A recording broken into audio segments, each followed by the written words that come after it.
تليفون تاني لان التليفون ده عمال يقطع وعرفت. طيب يا حبيبي.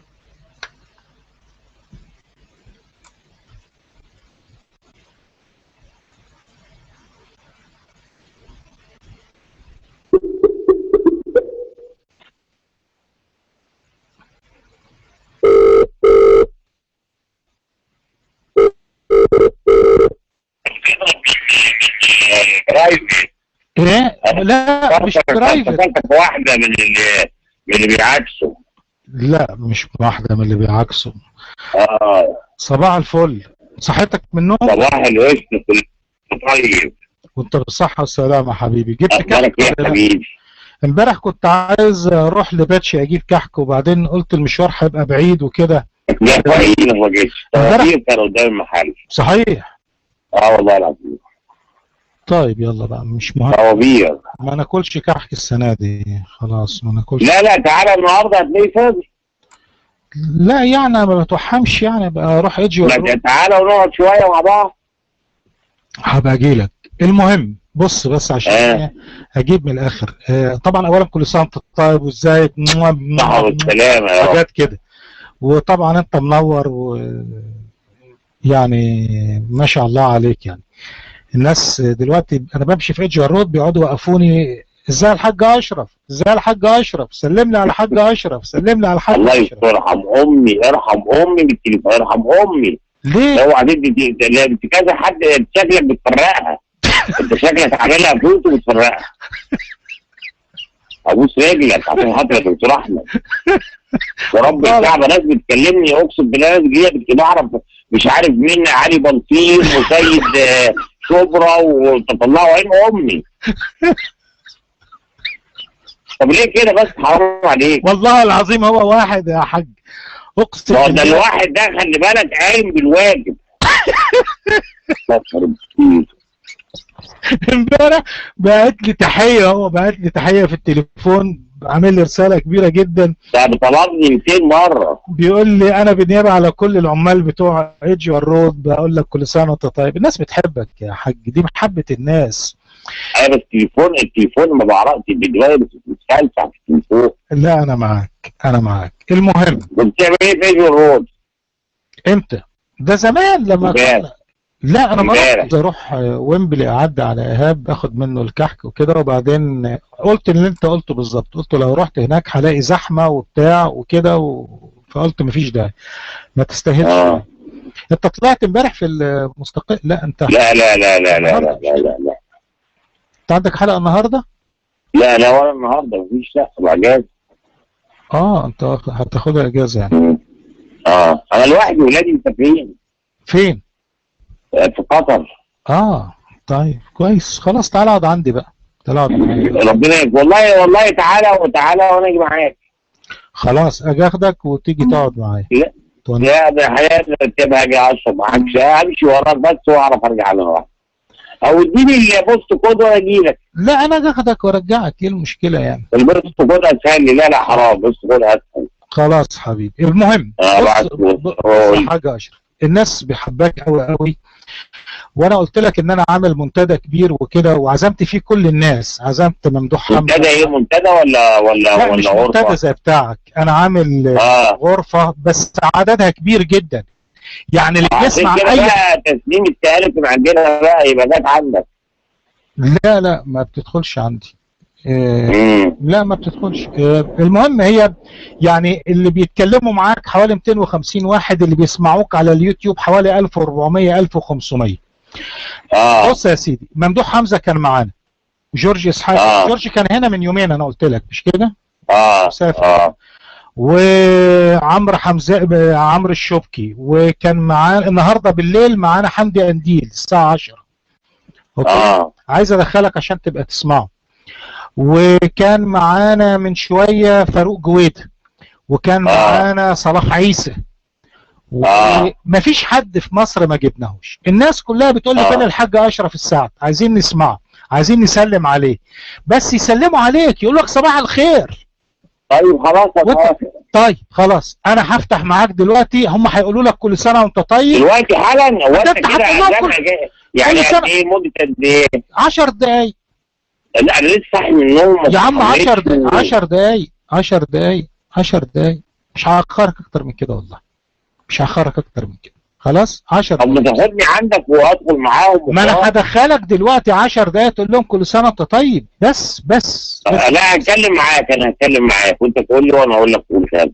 لا ما هم هيبقوا سامعينك وانت سامعهم، انت سامعهم هم والناس بتحبك هنا جدا، والله العظيم بيحبوك جدا، لان الناس هنا كلهم ليبراليين وخايفين من الاخوان جدا جدا، كله خايف من الاخوان يا حاج اشرف. طيب خلينا افتح بس طيب اخوانا كل سنه وحضراتكم طيبين مره تانية، وعيد سعيد عليكم وعلى حضراتكم وكده.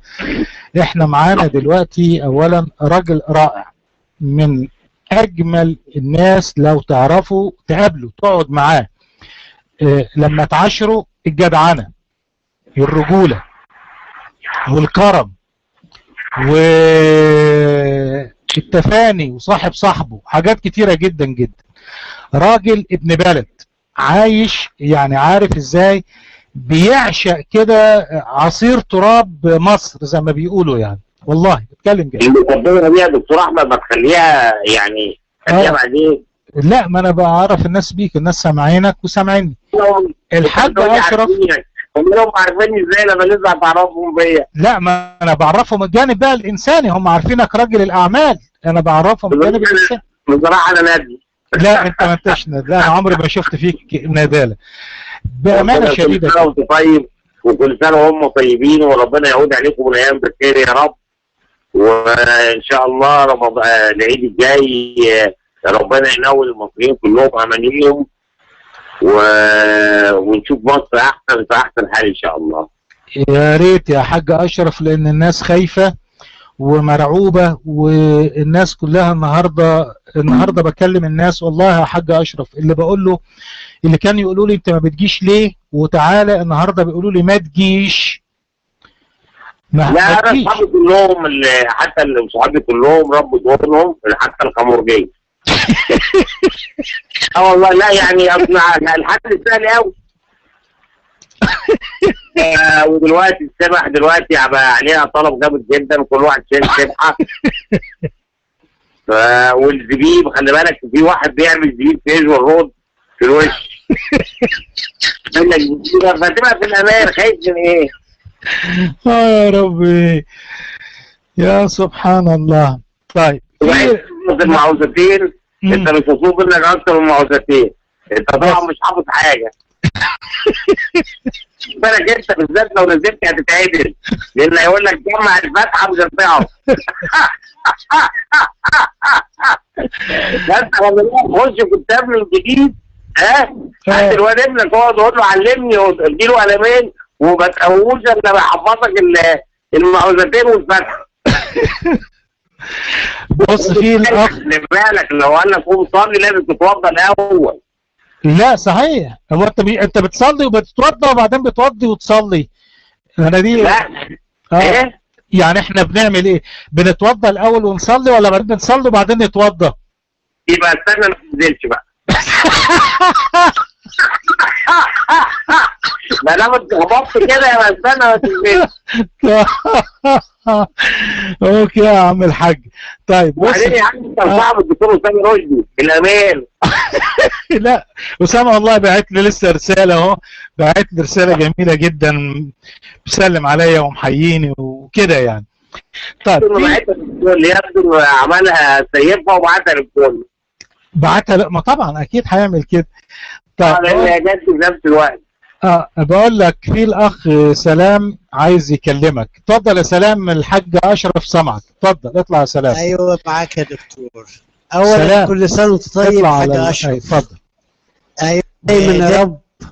وصدقني من غير كمان الدكتور احمد ما يعرف، انا حضرت العزومه الكبيره بتاعه الكشري على قناه المستقله وكنت رائع. ويا ريت عجبني جدا، يا ريت تعملها مع الروم هنا يا حاج اشرف بامانه. لا انت ابن بلد رائع بامانه، انا اقعد اسمعك واتعلم واسعد طبعا وبضحك كتير بالضحكه، فعلا ابن بلد يا حاج اشرف. اقول لك كل سنه طيب يا رب. ودايما يا رب.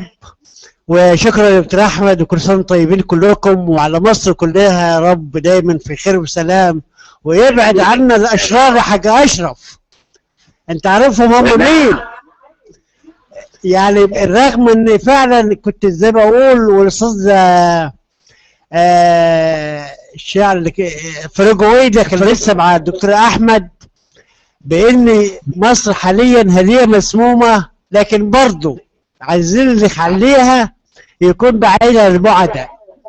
كل سنه طيب ودايما، وكمان منتدانا الجميل وللدكتور احمد، وشكرا يا حاج اشرف، كل سنه طيب.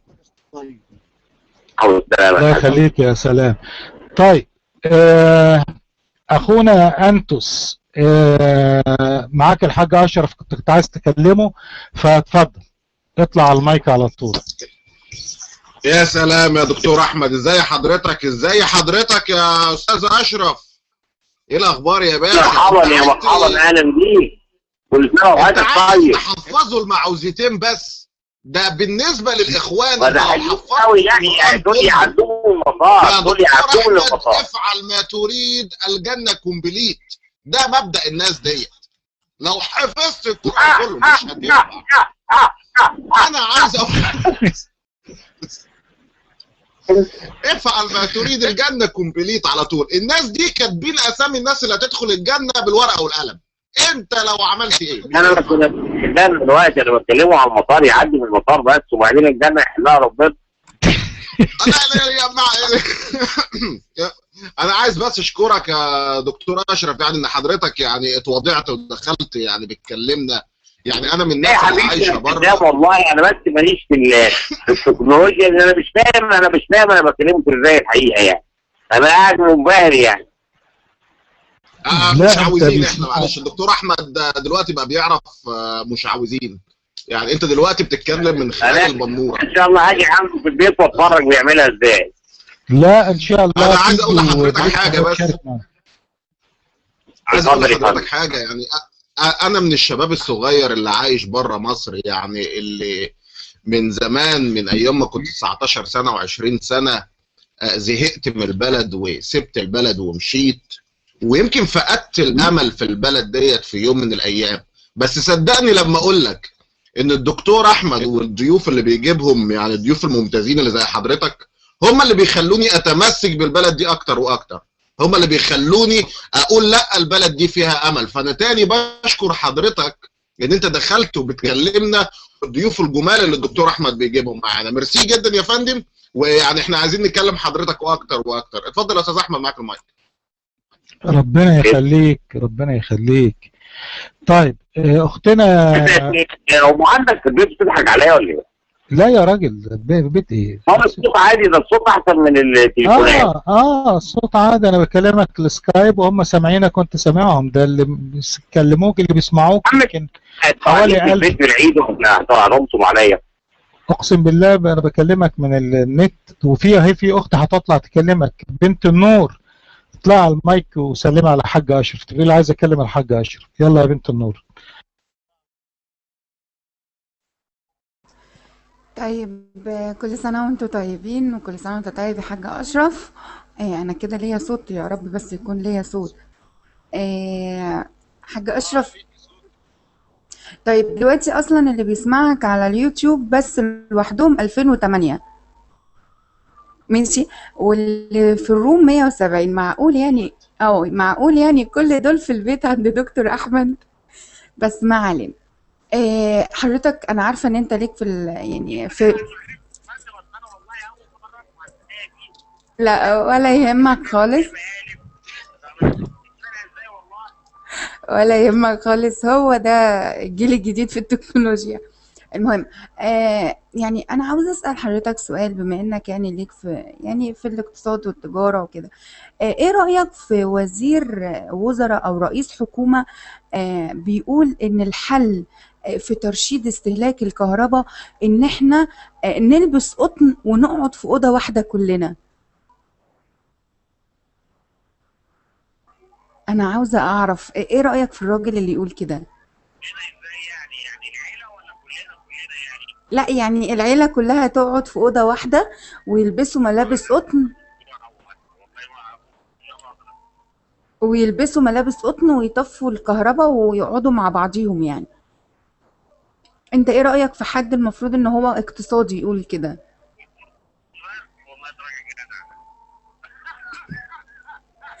طيب.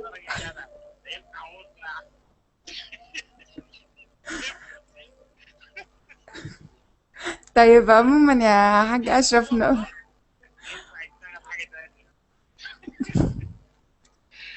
عموما نورت الروم يا حاج أشرف، وأنا مبسوطة جدا إن أنا اتكلمت معاك، وتيجي مع عندنا هنا على طول يا ريت.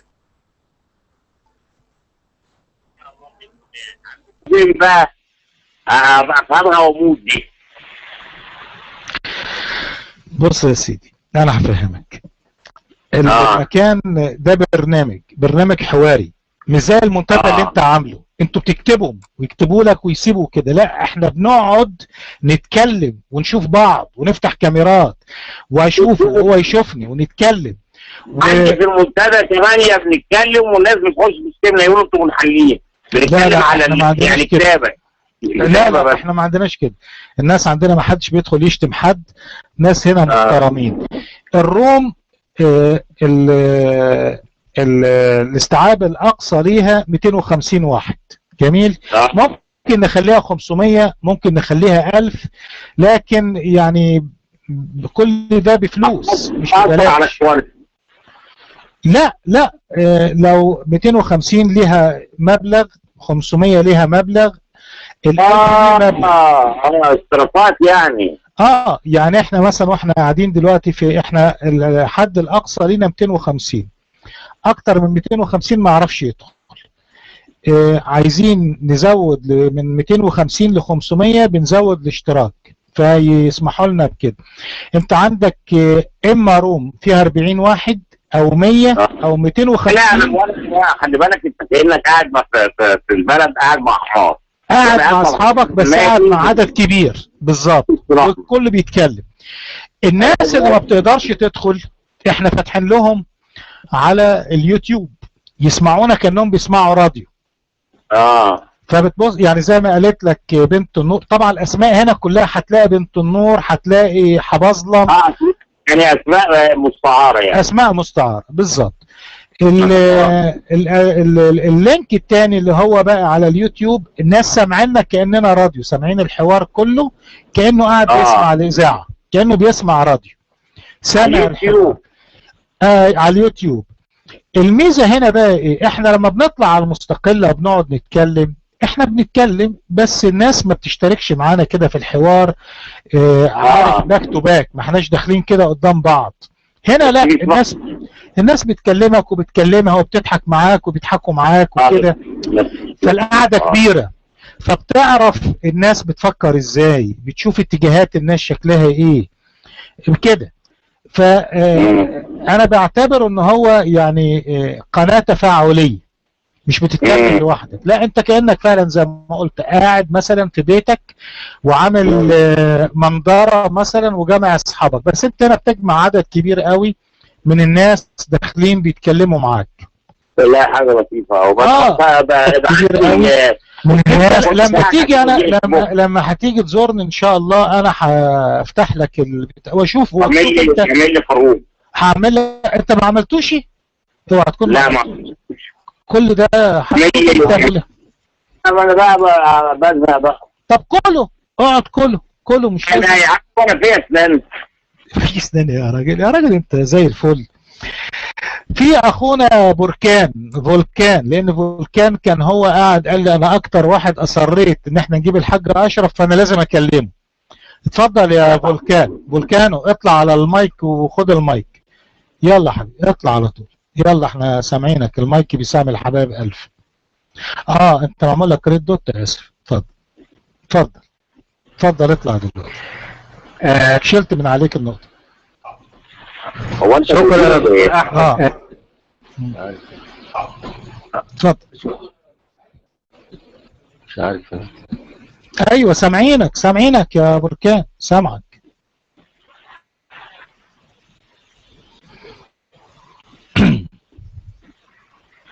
شكرا يا دكتور احمد. كل سنه وانت طيب. وعاوز اهني الحاج اشرف بالعيد، وكل سنه وهو طيب. حاج اشرف، على فكره هقول لك حاجه على اهل منطقتك. يعني احنا لما دخلنا كليه الهندسه لقينا عيال بيجوا يقولوا احنا متخرجين من IGCSE، واللي يقول متخرج من فين، واحنا متخرجين من الثانويه العامه العاديه. فمعايا واحد بلدياتك فبقول له، قال لي خلاص احنا ما يهمكش من العيال دول، احنا اللي يقولوا انت متخرجين منين نقول لهم احنا متخرجين من SSS. فقلت له يعني ايه التريبل اس دول؟ قال يعني احنا متخرجين من السنبلاوين سكندري سكول. تمام ده من السنبلاوين. منين يا حاج اشرف؟ منين من السنبلاوين؟ نعم. لا استنى بس يا حاج اشرف، استنى لسه لو سمح له الدكتور احمد. اولا يعني انا ليا عم مهاجر في المانيا، وكان يرث من الاراضي 10 فدادين فتره ما انت كنت فاتح الشركه بتاعتك. الراجل ده انا ماليش في الزراعه، وات ذات تايم في الوقت ده كان الفدان ثمنه 10000 جنيه، اللي هو ثمنه دلوقتي نص مليون حاليا. فباع الارض بتاعته ب 10000 جنيه في الفدان، وراح الشركه بتاعتك وحط الفلوس. ليه؟ انت كنت بتدي 20%، بتدي 20% و25%. المؤجرين كانوا بيدوا على الفدان في ذاك الوقت، في الفتره بتاعه ال 82 83 الشركه بتاعتك كان بياخد على الفدان 250 الى 300 جنيه ايجار. انت الفدان لما باعه ب 10000 كنت انت بتدي له 2000 جنيه في الفدان، ما يعادل دخل سنوي 2000 جنيه في الفدان. فمش هو بس اللي عمل كده في المنطقه بتاعتك، في ناس كتير عملوا. فالارض راحت عليه والفلوس بتاعته راحت عليه عندك يا حاج اشرف. فانت تعمل ايه في الناس دول؟ الفلوس ما راحتش فلوس عند الحكومه. لا ما راحتش، هقول لك الفلوس راحت عند الحكومه يا حاج اشرف. سنين يبقى اخد فلوس. الفلوس راحت عند الحكومه. الفلوس راحت عند الحكومه. استنى بس.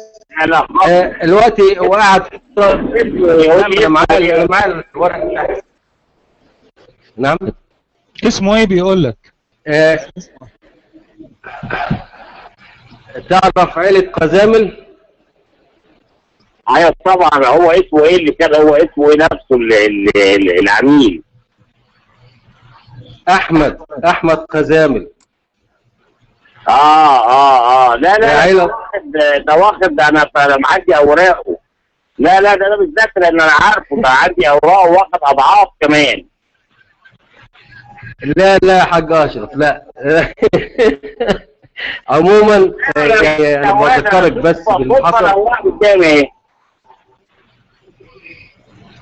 لا قدامك ايه؟ لا المهم الراجل ربنا كرمه ومسامح، مش مشكله. بس انا عاوز اقول لك انتوا ما خدتوش الفلوس، الحكومه اللي سرقتهم.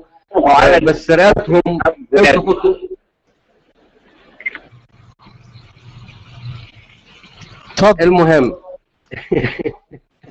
المهم انت يعني الناس يعني ادتك ثقه للمنطقه بتاعتك، لكن للاسف الشديد فعلا العمليه ما مشيتش صح.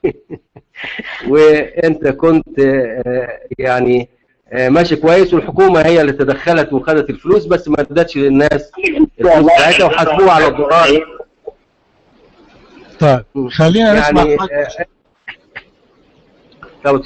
بركان. خلينا نسمع الحاج اشرف، لانه الحاج اشرف اتكلم في الموضوع ده كتير في التضحيات وعرض اللي حصل. فاسمح لي بقى انزل عشان تسمع الحاج. اتفضل. شكرا جزيلا. نعم. اتفضل يا حاج اشرف، وان كنت تسمح لي انا اتكلم في الموضوع ده اهوت. لا هو احنا عايزين نتكلم في الموضوع ده دكتور احمد. لا طيب محتاج تفصيلات وكده، اصل دي خلي بالك دي مساله بالنسبه لي مقدسه يعني مفيش حد على ارض مصر يقدر يقول كلمه زي دي خالص يعني نهائيا. وإن انا خلي بالك انت كنت بتتكلم في وقت عندي 130,000 واحد او 120,000 واحد، لو فيهم 3 4 زي الاخ مزامل ده ولا اقدر اطلع على التلفزيون دقيقه واحده ولا اقدر امشي في الشارع خلي بالك. فالمساله دي بالنسبه لي الحمد لله يعني دي حاجه بتصرف بيها والله يعني مش يعني حتى الحكومه حتى نفس الحكومه يعني ما قدرتش انها انا لم اسمح لها انها تعبث بحاجه الناس، عبثت في حاجتي انا انما حاجه الناس ما حدش عبث فيها. وهو لو هو خلي بالك بص لو بعت لك ورق بص مش هو لو بعت لك ورق يثبت ذلك انا على ضمانتك انت ضعفها على طول والله انا عظيم يكون عندي في دقيقه واحده ضعفها ضعف بالظبط. بس هذا الكلام يعني مختلط وليس صحيح، مختلط من اصله يعني ما يستطيع ان هو يثبت كلمه من ذلك. وبعدين انت المساله عندك والتكنولوجيا سهله جدا يعني يقدر يبعت لك الورق ده حالا واخد بالك على اي بالطريقه بتاعتكم دي ما اعرفش تعملوها ازاي ووريهولي وانا خلي بالك اطلع انا عندي الجراءه ان انا اطلع عليهم في المستقله خلي بالك. نعم. واقول انا في واحد كذا ولا ممكن اجيبه على المستقله على الهواء قدام الناس خلي بالك. يعني انت تسمعك 250 واحد انا ممكن اخلي 60 مليون يسمعوه. وخلي بالك انا الكلمه العليا الخط هيبقى عندي. لان هذا الامر انت بتتكلم بعد 20 سنه خلي بالك المدعي الاشتراكي قاعد يوميا هو المدعي يعلن يقول يا جماعه اللي له حاجه يجي ياخدها ابوس رجلكم، اللي له حاجه هرجع الفلوس بالراجل. فيعني انت خلي بالك انت بتسمع كلام من ده كتير جدا ولا يستطيع احد ان يثبت كلمه من ده. انما هي مساله القاء شبهات وخلاص. بالظبط يعني حصل فيه تصفيه فعلا مكتب المدعي الاشتراكي قال اكتر من مره اللي ليه فلوس يتقدم وياخد هذه الفلوس. طيب هو ما راحش ليه؟ ما ده سؤال منطقي، هو ما راحش ليه مكتب المدعي الاشتراكي؟ ماشي بالشمال مفيش حد بقول لك بص اتحداه اذا كان خد فلوسه بس اتحداه خلي بالك اللي حط جنيه خد 3 جنيه ما عندي فيها شك واكلمهم بالمستندات اللي معاه هو لو معاه مستندات. نعم. وبعدين خلي بالك ده اهل بلد بس الملاوين دي قصدي اهل بلدي بالذات يعني كانت هتبقى صعبه قوي عليا. ده انا يوم ما طلعت من السجن خلي بالك اتعمل لي استقبال ما اتعملش لرئيس الجمهوريه. نعم. لا بس هتسمع الكلام ده كتير جدا جدا. لا انا فاهم طبعا بس هو بيقول لي دكتور احمد هم دفعوا حاجات عينيه، حتى لو دفع حاجات عينيه ما الحاجات العينيه بتساوي قيم ماديه يعني انت النهارده بص الحاجات العينيه دي خلي بالك لا تذكر في النصب اللي خدوه. جزء بسيط من الارباح مش لراس الناس. بس انا عندي انا واثق منها تماما يعني. انت كان عندك كام مودع يا حاج اشرف؟ كان في كام مودع؟ يعني احنا كان اكثر من 100,000. 100,000 مودع؟ طب ده مبلغ هنتكلم على مبلغ ضخم يعني. لا انت لو 1% من دول ما زي الاحد وزامل كده انا ما مشيت في الشارع خلي بالك. على كل حال ان شاء الله نبقى مره يعني هو الحاج اشرف قال الاتي اللي عنده مستند يبعته، وهو الراجل قال لك لو طلع المستند صحيح هو هيدفع لك 3 أضعاف المبلغ اللي موجود بس يعني. لا يبعتوش انت بقى صراحه ممكن يبعتوا له وانا ما يبعتوش. انت شايف نص يبعتوا. لا انا معاك طبعا. لا ما مش هتقول عمل معايا القصه دي على مستقله واتحديت والورق خلي بالك انا بقى اللي جبت له الورق اللي يثبت حاجه في الكلام. نعم. على كل حال الحاج أشرف مشروعاته كانت في كل أنحاء الجمهورية. كان عنده زنوسي، كان عنده شركات إنتاج حيواني، كان عنده سيارات، كان عنده مصانع بتاعة شندلر الأسانسيرات، كان يعني الحاج اشرف كان ليه امبراطوريه موجوده على الارض، كان في اصول موجوده. يا عم انا نص سمبليون كانت ملكي. نص سمبليون كانت ملكي. راس مال المشروعات في مجملها كان كام يا حاج اشرف تقريبا؟ ايه؟ راس مال المشروعات كان كام تقريبا؟ لا احنا عندنا ال 2 مليار، يعني اللي هو مساوي 2 مليار دلوقتي. 2 مليار في ذلك الوقت. طبعا. طيب انت بتتكلم على راس مال ضخم جدا. لو انت جبت اي بنك في الدنيا وعملت عليه نفس التسليطه والناس وقفت تقول له احنا عايزين، لا انا بالعكس، خلي بالك انت عملت، انا حصل عندي معجزه ان اللي ما حدش يقدر يعملها بفضل الله. ربنا ساعدني وعملت، لان انا كنت مشروعاتي التجاريه كلها اغلبها يعني. فما كانش عندي مشكله في التصفيه يعني. نعم. فالناس لقت الحاجات موجوده كلها على الارض. لا تماما. وخلي بالك العيني دون جزء بسيط من الارباح. وانا كنت رافضه تماما. انما هو بقى كانوا عايزين يفتتوا املاك. هم عملوا الحكايه دي لتفتيت ملكيه. طيب انت رجعوا لك فلوس من فلوسك، يعني مش ممكن هيرجعوا لك فلوس فائض؟ انا لحد دلوقتي ده رئيس الوزراء الجديد، انا الخبر ده بقى حتى ما قلتوش على مستقله والله.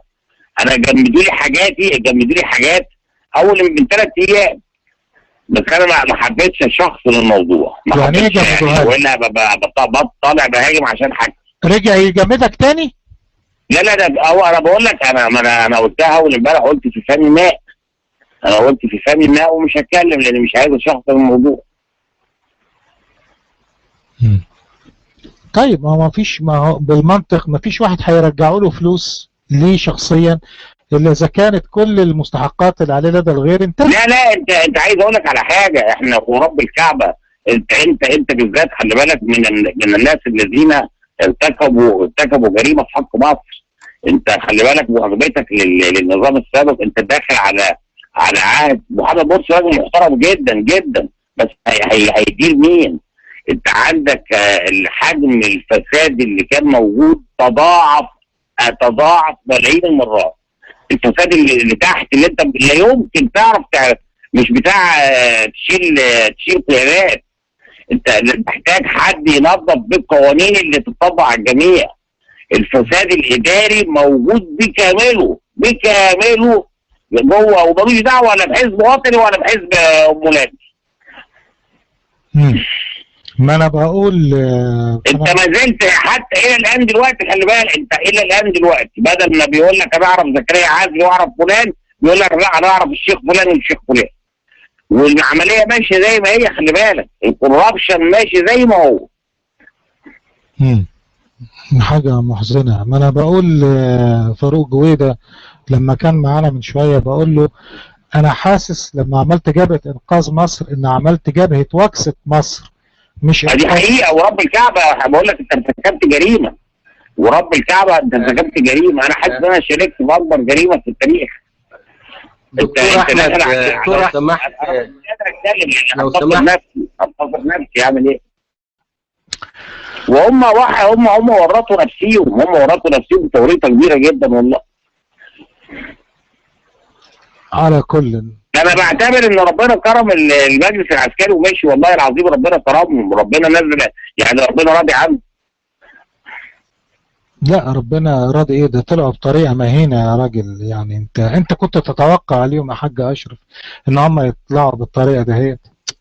لا انا ولا فرق عندي. خلي بالك انت القيادات دي، بقول لك الفساد الاداري اللي تحت هو اللي بيسوس في العظام، ناخر العظام كلها. انت محتاج معجزه.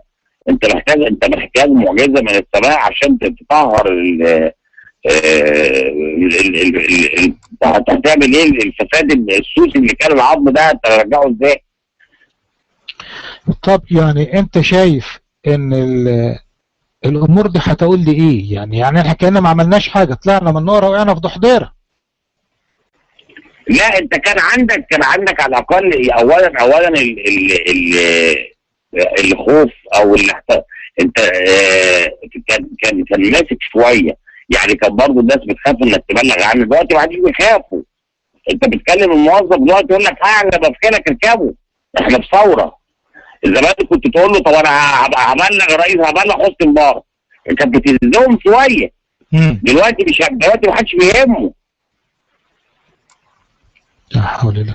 طيب انت يعني خيرت الشاطر النهارده عمال يفتح محلات في كل حته، بيعمل محلات. لا تقولي بقى بس انا لا يستحق انك تعلق عليه عادي يعني. هو في ايه المحلات ما يفتح يعني. بس مش ده بس سويرتي عندي يا عم، سويرتي عند خيرت الشاطر 1000 مره. خيرت الشاطر خلي بالك ما يجيش 7 سنين عند سويرتي. لا خيرت الشاطر ما عندوش من الكلام اللي انتوا بتحكوه ده يا اخوانا خالص نهائيا دي. مش فاهم يعني ايه ما عندوش؟ لا يعني ما عندوش الارقام اللي الناس. خيرت الشاطر دلوقتي بيعتمد على زي توظيف الاموال كده، ان هو مع فلوس ناس بيوظفها. يعني ممكن يكون حد دلوقتي بيديله فلوس شغاله، وبعدين ايه بيفتح محلات. يعني ايه قيمه المحلات يعني؟ مش فاهم يعني ايه يعني. ما تعملش حاجه للاقتصاد. ايه؟ ما تعملش حاجه للاقتصاد. لا اقتصاد يقوم على محلات. مفيش اقتصاد بيقوم على محلات بالظبط. لا الاقتصاد يقوم على قانون يتطبق على الجميع.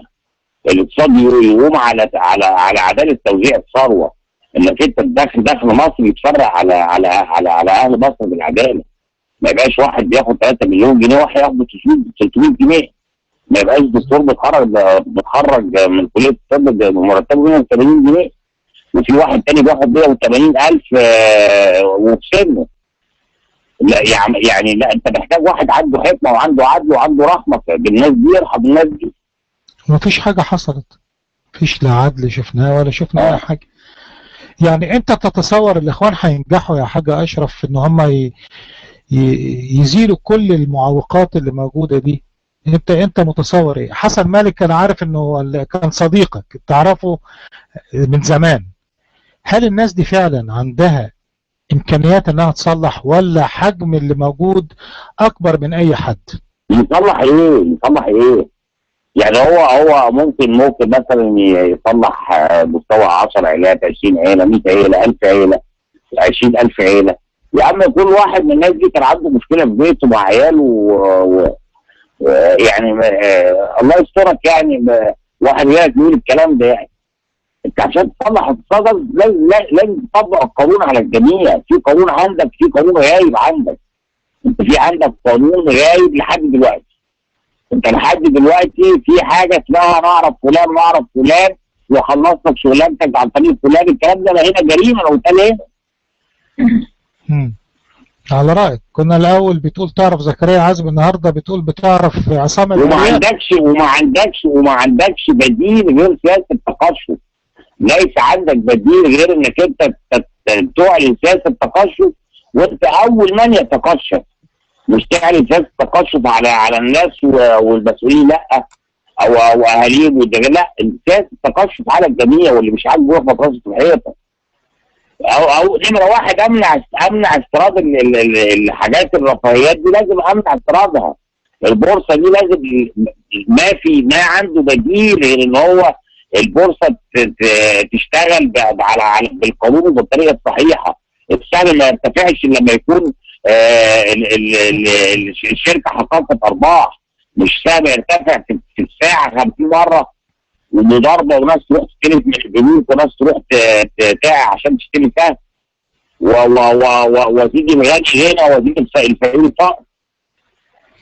طيب الناس بتسالك بتقول لك انت متفائل باللي جاي يا حاج اشرف؟ لا انت محلك سر خالص. انت يعني هم اقصى حاجه يقدروا يعملوها ان هم يحافظوا على المستوى اللي هو في القاع ده. ما اعتقدش اللي هو مفيش تحت القاع. هو مفيش تحت القاع. هو ما اقدرش يعني. انا ما اقدرش احكم على الدكتور مرسي. مش مطلوب منه. الدكتور مرسي مطلوب منه يطبق القانون. انا قلتها قبل كده والناس زعلت مني وجبت الادله. والله لو سيدنا محمد طلع مش هيحل المشاكل دي. سيدنا محمد ما عرفش يحل مشكله الاقتصاديه بتاعت المدينه المنوره، بس عاش زي الناس ما كانت عايشه. ما سابهمش هم جعانين وهو بيجي له اكل من البنوك ويقول لك انا ملك. كان اول واحد بيجوع. انت مش مطلوب منك انك انت تعيش مع عصا موسى تنزل من وسلوى من السماء. ما تعيش زيي. مش ممكن يبقى الموقف بتاعك بيتكلف 100,000 جنيه وفي 100 عيله 1000 عيله، ال 100,000 جنيه دي بتطلع من الهلاك. يا سبحان الله. بس انت لما تقول الكلام ده بيبقى كلام مؤثر، لانك انت شاهد من اهلها زي ما بيقولوا. انت كنت دايما بتقول انا الاخوان خيرهم علي، فانت لا وانا ما بهاجمش الاخوان، انا بهاجم المسؤولين الموجودين دلوقتي. الاخوان محترمين جدا، هو كون اللي بيجي منهم واحد مسؤول او هيعمل ولا يملك يعمل حاجه ولا بعد سنه ولا بعد سنتين. انا بطلب، انا عن نفسي القانون يتطبق يا جماعه، المشاكل هتتحل. والله لو قانون المرور اتطبق المشاكل النص المشاكل هتتحل. لو قانون الضرايب اتطبق يا راجل، انت بتدي هات مستثمر عندك دلوقتي يروح يستثمر في مصر 2 مليار هيعفوه بالضرايب، والراجل اللي بيبيع خيار في الشارع بياخد منه ضرايب. يعني عمليه مش ممكن حد يعقلها ابدا. يعني تلاقي واحد فاتح محل باني فاتوره او محل بيبيع زباله وبتاع الضرايب خارب بيته، وراجل عنده 6 مليار ومعفي من الضرايب عشان عامل الشركه مسجلها في العاشر من رمضان. كلام يعني لا يمكن يكون. يعني لازم يكون واحد زي بتاع البطاطين واللي قال لك يفهم التكييفات ده ولا مش عارف الدش غرفه، لازم يكون بيحكم مصر.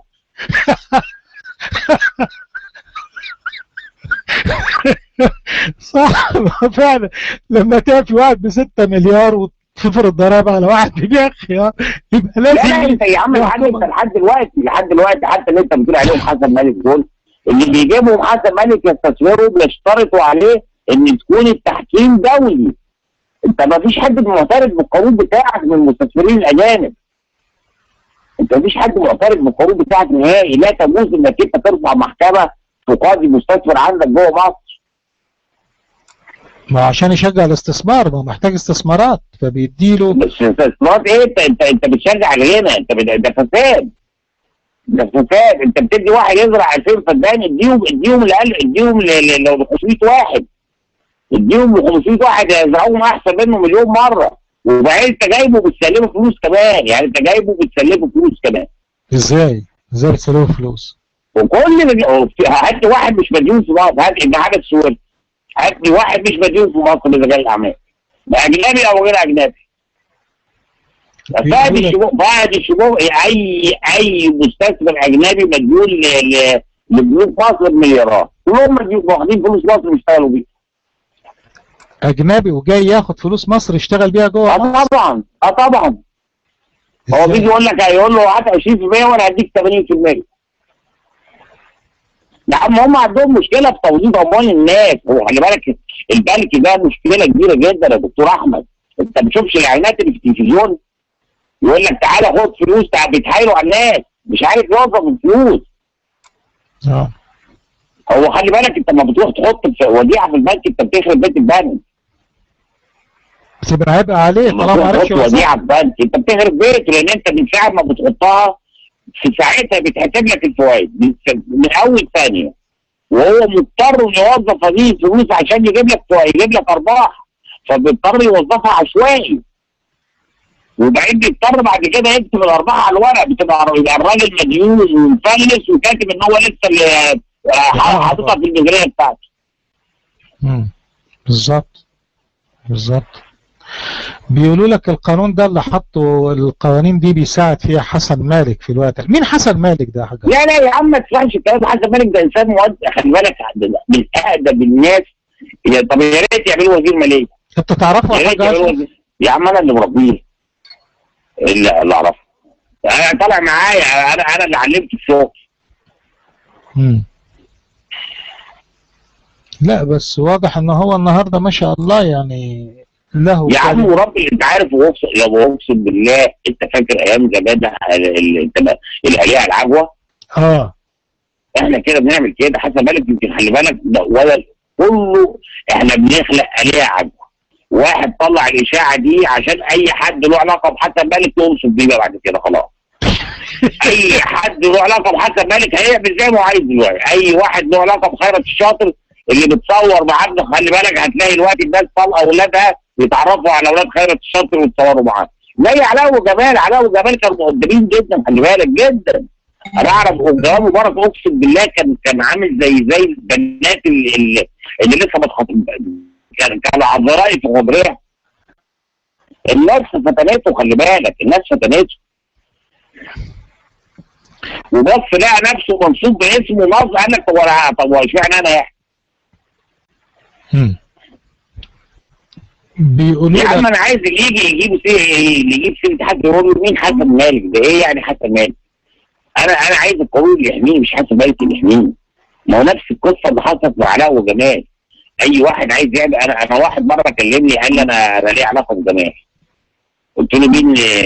قال لي انا لا اعرف اللي هو الفلاني، وقال لي تعالى هو نعمل مشروعات. قلت له طب خليك معايا. رحت ماسك التليفون وطالب، عملت نفسي بكلم جمال. قلت له يا جمال ازيك حبيبي وحشني، تعرف اللي هو فلان؟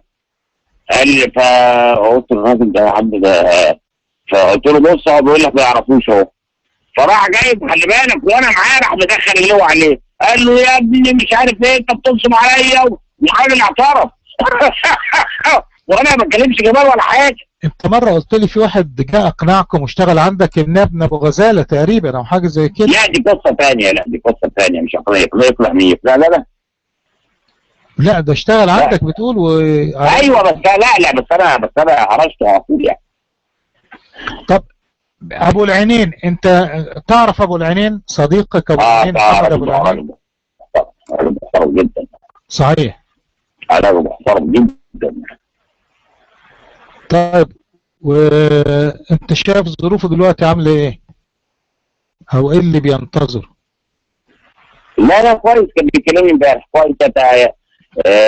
يعني يتأقلم مع الوضع الجديد يعني، لانه ما يقدرش. خلي بالك محمد من اقوى المستثمرين اللي في مصر يعني، ما يقدرش، مفيش حد يقدر يشيل املاكه يعني، محتاج معجزه يعني. طيب بيسالوك في الروم ايه رايك في سويرس؟ انت عرفت سويرس؟ تعاملت معاه؟ لا عمري في حياتي لا عمري. بس انا اعرف انه راجل راجل ذكي، وهو من الناس اللي اتعاملت معايا. انا عمري ما اتعاملت معاه. هو اتعامل معاك؟ انا عمري ما اتعاملت معاه. انا اتعاملت مع باباه مره واحده، ده ما عمري في حياتي ما اتعاملت معاه هو. اتعاملت معاه ابو سويرس يعني؟ لان هو جه بعد احنا مشينا. جه بعد ما انتم طلعتوا يعني. ومديون للبنوك برضه، خلي بالك. مين سويرس مديون للبنوك؟ سويرس وابو العينين كلهم مديونين للبنوك. ازاي؟ دي الناس مش فاهماها. ازاي سويرس مديون للبنوك؟ كل دول مديونين للبنوك، والله دي كلها فلوس بنوك. دي كلها فلوس بنوك. انت لو عملت ميزانيه صحيحه الناس دي كلها تطلع مفلسه. يا عم احمد بهجت كان قبل ما كان اقوى منهم. لما عمل عليه حصار واختلفوا، اللي ما بدروش غير المحطه اللي هو شغال دلوقتي في دريم موظف في دريم لاند. البنك خد كل فلوسه. لا انت بره تيجي ونقعد نعمل حلقه في القصه دي على الهوا ونتكلم فيها. لان الناس ما تعرفش الحاجات دي، الناس عايزه تعرف ايه اللي بيحصل. الناس فاكره يعني واحد بيقول لك لا سويرس وعيلته من اغنى 100 في العالم، فازاي هياخد من يا عم مديون للبنوك باكثر من 23 مليار جنيه. 23 مليار؟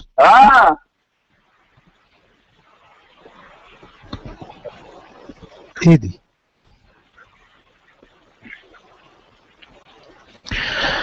مفيش رجل اعمال في مصر مش مديون للبنوك.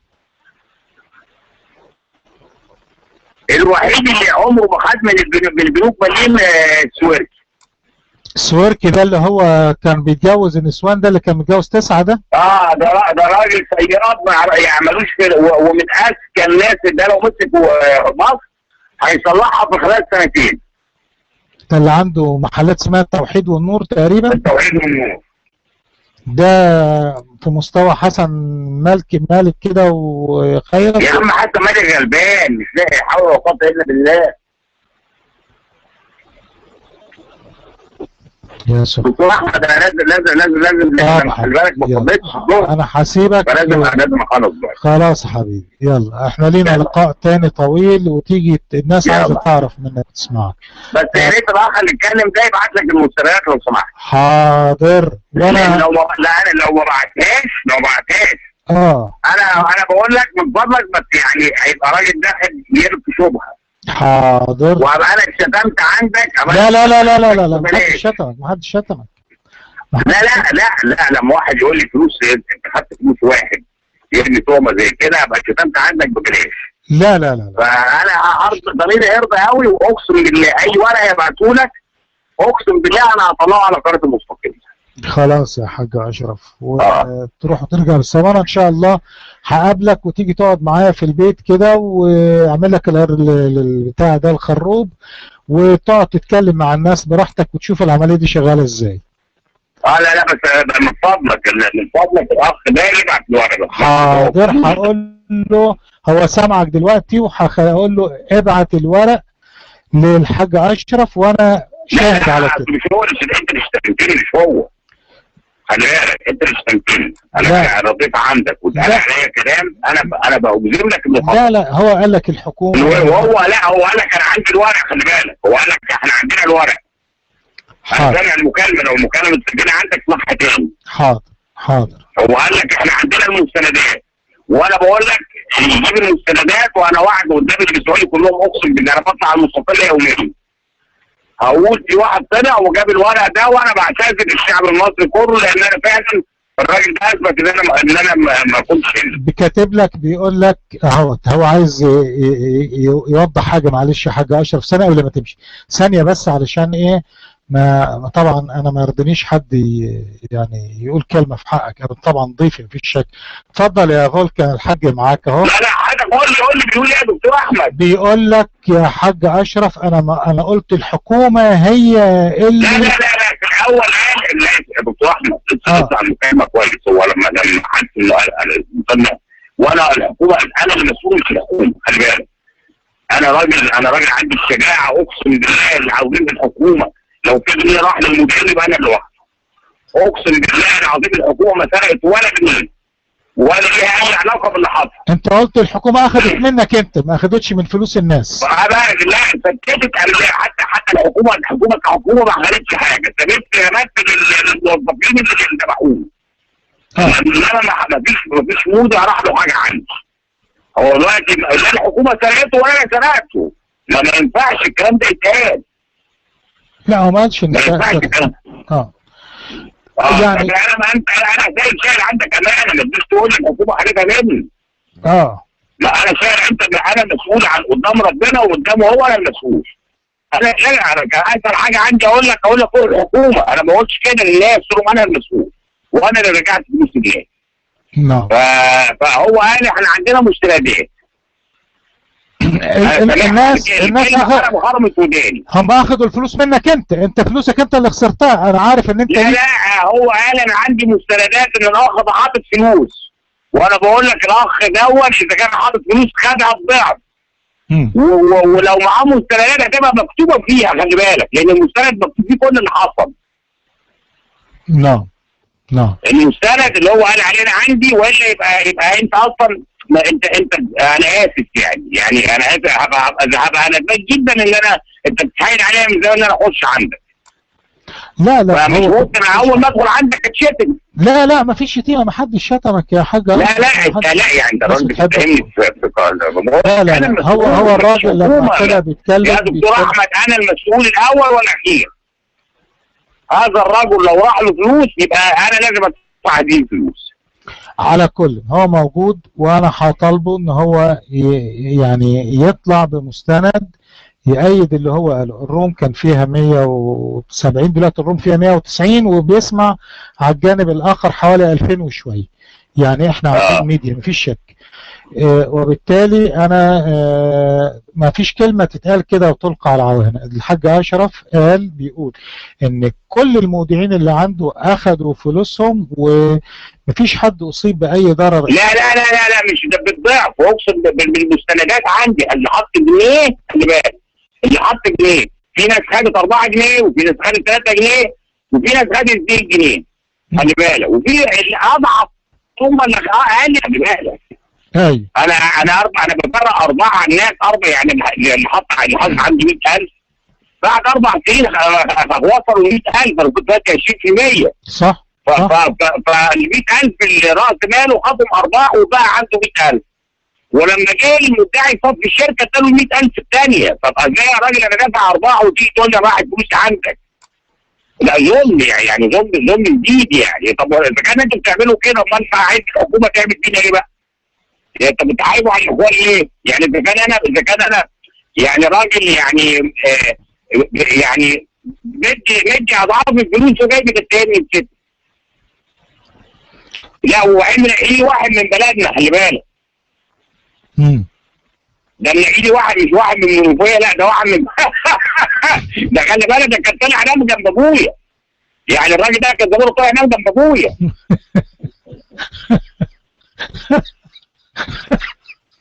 ده انا اقسم بالله انا معظم استثماراتي في الاسكندريه.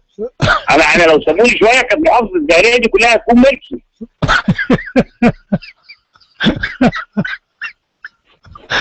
يا عم ده انا عندي انا الارض اللي بيأتي عليها دي انا عندي اكثر من 4000 فدان، منهم حوالي مثلا 400 فدان في السنبلاوين. الفدانه بنص مليون جنيه، ده المدعي باع الفدان ب 17,000 جنيه. ومع ذلك وخلي بالك ومع ان انا كنت شريك 8000 ومع ذلك كسبت فيه يعني ضاعف فلوس الناس. انا عندي محطه خدمه في السنبلاوين عاملاها شركه مرسيدس، عمرها ما حصلت في تاريخ مصر ان شركه مرسيدس تعمل محطه خدمه في قريه ثمنها فوق ال 150 مليون جنيه اتباعت ب 37 مليون. وكلمتني على زنوسي، قلت لي زنوسي مش عارف كان جاي لك عرض كام وبعتها بكام. لا انا بكلمك على قريه، انا كنت عامل مصنع موبيليا في ميت غمر ثمنه فوق 200 مليون.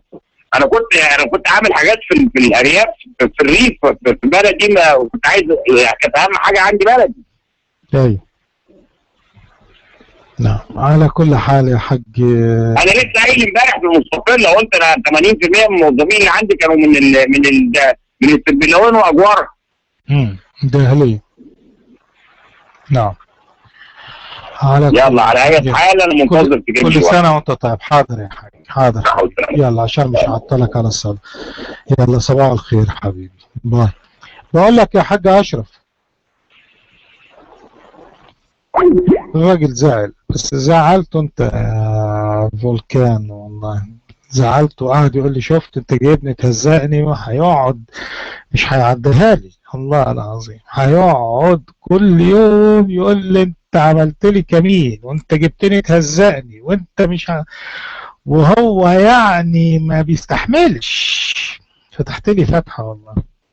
الراجل عازمه على الاكل هيخاف يدخل البيت تاني والله. ده انا بقالي شهور عمال اقول له بص بقى كل الناس جم لازم انت اللي تيجي، لازم تيجي. يقول لي اصل انا خايف اجي حد يقول فانت رحت طالع له. والله يا اخي انا حسيت ان انت هتقول له الموضوع ده، بس انا عايز اقول حاجه بامانه شديده يعني. انا عارف فعلا اشرف ليه النهارده في مصر حوالي 350 مليون دولار بين عقارات وبين محلات وبين اراضي، يعني من بقايا تصفيه مشروع. ازاي لو هو فعلا ما سددش للناس هيدوله، هيبقى ليه 350 مليون. انت عارف كانوا بيدوله مثلا 10 مليون جنيه مصري في 10 مليون جنيه مصري، وكان يقول لي انا بلال النهارده راح اخد 10 مليون جنيه، مش عارف اخد محل بعناه بكام. وكان العسكر واعدين ان هم فعلا هيدوا له البتاع ده. النهارده طبعا الاخوان لانه هاجم الاخوان بعنف، كان واخد موقف من الاخوان فظيع. وبعدين لما اشرف السعد يتكلم عن الاخوان الوضع مختلف. انا لما اتكلم عن الاخوان ولا ليه قيمه، انما اشرف السعد كان عايش معاهم. اشرف يعرفهم كلهم، يعرف خالد الشاطر، يعرف حسن مالك، كان فعلا كان تلميذه، كان يعني يعني اللي انا عايز اقوله لك ان اشرف النهارده وضعه بالنسبه لمصر وبالنسبه للفلوس اللي كانوا قالوا هيرجعوها له مش هيرجعها له. النهارده عنادا فيه مش هيرجعوا له حاجه. وبعد ما طلع البتاع ده لا هو مش بيطلعهم ملائكه. هو اتكلم على محمد ابو العينين، قال انا اعرف محمد ابو العينين لما كان في ايطاليا بيمسح العربيات، كان بيمسح عربيات وحكى قصته. قال راحت جو كنا بنقعد سوا وبناكل سوا وصاحبه، وانا عارف ان هو علاقته بيه قويه جدا بالاثنين بحسن مالك، بس حسن ما عادش لما هاجم الاخوان اخذ منه موقف. محمد ابو العينين هو اللي ما زال بيتصل بيه بشكل مستمر، هو ومنصور حسن. دي حقيقه. والحاج احمد الريان برضك زعلان منه لانه قال انا يعني في موقف كده حصل بينه وبينه. بس اشرف في فعلا انا عارف ان هو باع مشروعات او ارغم على انه يبيع مشروعات.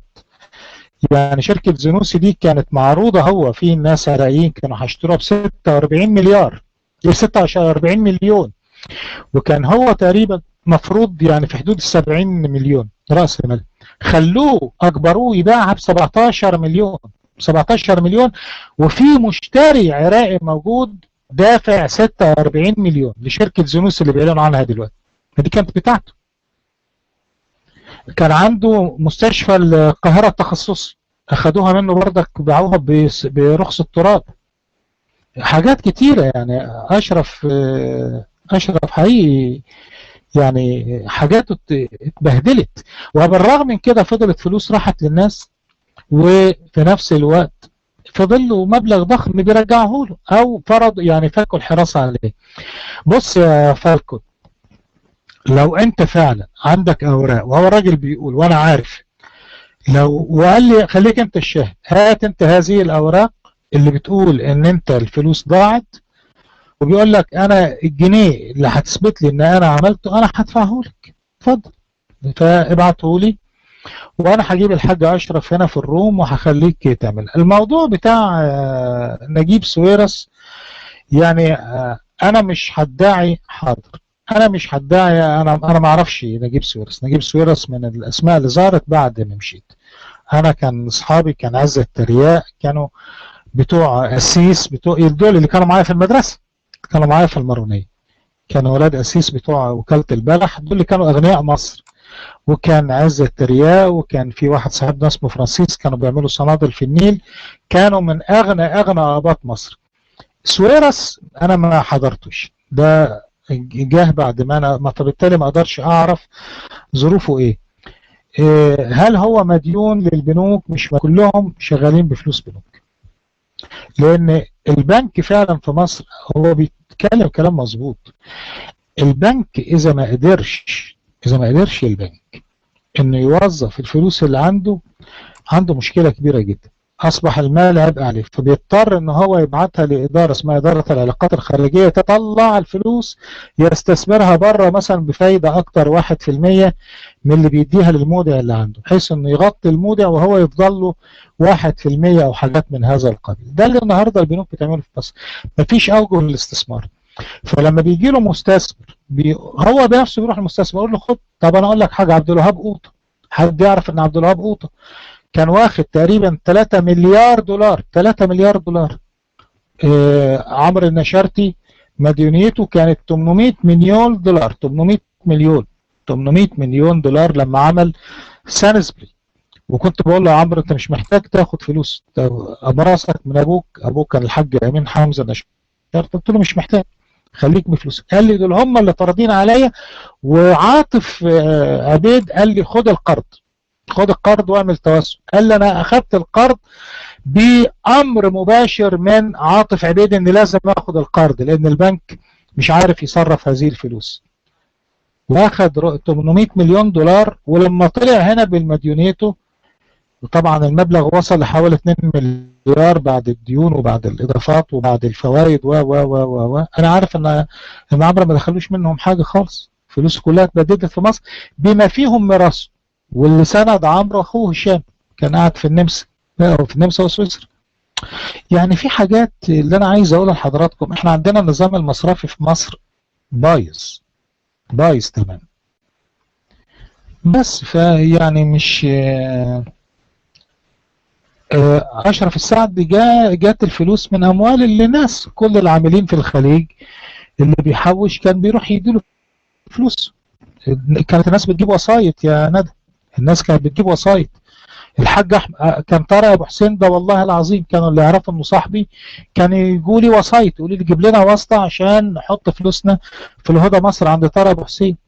واسطه، تخيل واحد ويفضل يجري وراك والتاني رافض ياخد منه الفلوس. شركات التوظيف في مصر كانت بتدي بعضها كان بيوصل ل 28%. وعشان كده لما هو جاء قال لك الناس كانت بتبوس ايدين الناس عشان ياخدوا فلوسهم. الله، واحد بياخد 20% في الوقت البنك كان بيدي 11%، وواحد كان بيدي 28% في بعض الأحيان. 28%. الله، يعني انت هتحط 1000 جنيه هتاخد 280 جنيه. ده من فين؟ ده بيحصل فين؟ ده اللي بيتاجر في المخدرات ما بيعملش ده. والناس رتبت حاجات او 26%. طيب هو ده رقم فلكي. انت عارف النهارده الفايده في بنوك اوروبا كام؟ صفر. نص في المية من 100 حاجات كده، يعني بيسموها الفوائد الصفريه، ما بياخدش حاجه. النهارده في سويسرا في مودع بيروح يحط فلوسه في سويسرا، البنك في سويسرا بيقول له مش هديك فايده، لا ده انا هاخد عليك مصاريف خدمه الوديعه بتاعتك. الامور اتغيرت، ما كانتش بتدعم لا اسلام سياسي ولا كان ليها علاقه بالاسلام ولا كان فيها ليها بتاع. ده كانت كلهم بيضربوا بره في البورصه في كل حاجه. اتكلم ازاي؟ الله. النهارده طبعا اقول لكم معلومه، النهارده الواين نبيت، سوق النبيت في العالم النهارده محقق وفرات رهيبه جدا في البورصه. كتير من ما يسموهم الهاجي فاند اللي هي صناديق التحوط العربيه اللي طالعه من السعوديه ومن البلاد ده اللي عاملينها افراد شغاله في النبيت. احنا بنقعد نقول كلام عجيب اسلامي ولا كان لهم علاقه بالاسلام. طارق ابو حسين كان يبقى سكران طينه ومخلص ازازه شيفاز رجال قد كده هوت ولا بلو ليبل وينزل في الشارع يروح مطلع العده، طلع البتاعه دي للسبحه والناس يقابلوه انت جاي منين؟ اقول لهم انا جاي من الجامع كنت بصلي الفجر. يا عم انت